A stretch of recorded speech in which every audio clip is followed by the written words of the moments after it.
एक बार की बात है, राजा उत्तानपाद थे और उनकी दो रानियां थीं। एक रानी का नाम सुनीति और दूसरी रानी का नाम सुरुचि था। सुनीति बड़ी रानी और सुरुचि छोटी रानी थी।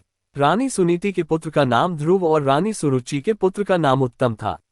राजा उत्तानपाद का रुझान छोटी रानी सुरुचि की तरफ ज्यादा था, क्योंकि वो दिखने में काफी सुंदर थी, लेकिन रानी सुरुचि अपनी सुंदरता पर काफी घमंड करती थी। वहीं बड़ी रानी सुनीति का स्वभाव सुरुचि से बिल्कुल अलग था।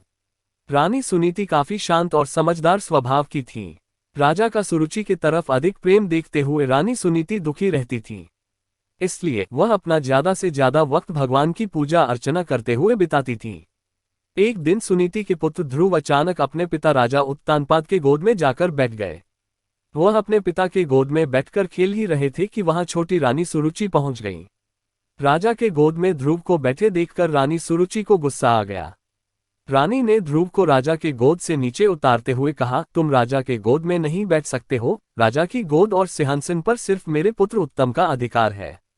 ये सुनकर ध्रुव को बहुत बुरा लगा। ध्रुव वहां से रोते हुए अपनी मां के पास चला गया। ध्रुव को रोता देख मां काफी चिंतित हो गई और ध्रुव से उसके रोने का कारण पूछा। ध्रुव ने रोते हुए सारी बात बताई। ध्रुव की बात सुनकर मां के आंखों में भी आंसू आ गए। ध्रुव को चुप कराते हुए सुनीति ने कहा, भगवान की आराधना में बहुत शक्ति है। अगर सच्चे मन से आराधना की जाए तो भगवान से तुम्हें पिता की गोद और सिंहासन दोनों मिल सकते हैं। मां की बात सुनकर ध्रुव ने निर्णय कर लिया कि वह सच्चे मन से भगवान की आराधना करेंगे। ध्रुव अपने महल से भगवान की प्रार्थना करने जंगलों की तरफ निकल पड़े। उन्हें रास्ते में ऋषि नारद मिले। छोटे से ध्रुव को जंगलों की तरफ जाता देख नारद ने उन्हें रोका। नारद ने उनसे पूछा, तुम जंगलों की तरफ क्यों जा रहे हो? ध्रुव ने उन्हें बताया कि वो भगवान का ध्यान करने जा रहे हैं। ध्रुव की बात सुनकर नारद ने उन्हें समझाकर राजमहल वापस भेजने की कोशिश की, लेकिन ध्रुव ने उनकी एक न सुनी। ध्रुव के निर्णय के कारण नारद ने ध्रुव को ओम नमो भगवते वासुदेवाय मंत्र का जाप करने को कहा। इसके बाद ध्रुव जंगल में जाकर इस मंत्र का जाप करने लगे।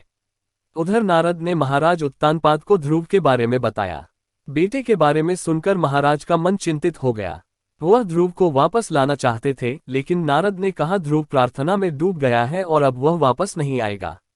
उधर ध्रुव कठोर तपस्या में लगे रहे। कई दिन और महीने गुजर गए, लेकिन ध्रुव प्रार्थना करते रहे। इस बीच ध्रुव की भक्ति से प्रसन्न होकर भगवान हरि ध्रुव के सामने प्रकट हुए। भगवान हरि ने ध्रुव को वरदान देते हुए कहा, तुम्हारी तपस्या से हम बहुत प्रसन्न हैं, तुम्हें राजसुख मिलेगा। साथ ही तुम्हारा नाम और तुम्हारी भक्ति हमेशा के लिए जानी जाएगी।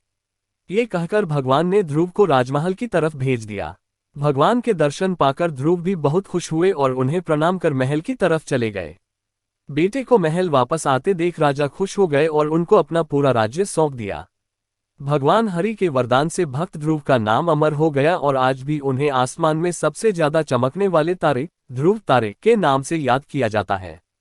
कहानी से सीख। इस कहानी से यही सीख मिलती है कि अगर धैर्य और सच्चे मन से कोई प्रार्थना करे तो उसकी इच्छा जरूरी पूरी होती है। अगर यह वीडियो आपको अच्छा लगा तो हमारे चैनल को लाइक करें और सब्सक्राइब करना ना भूलें।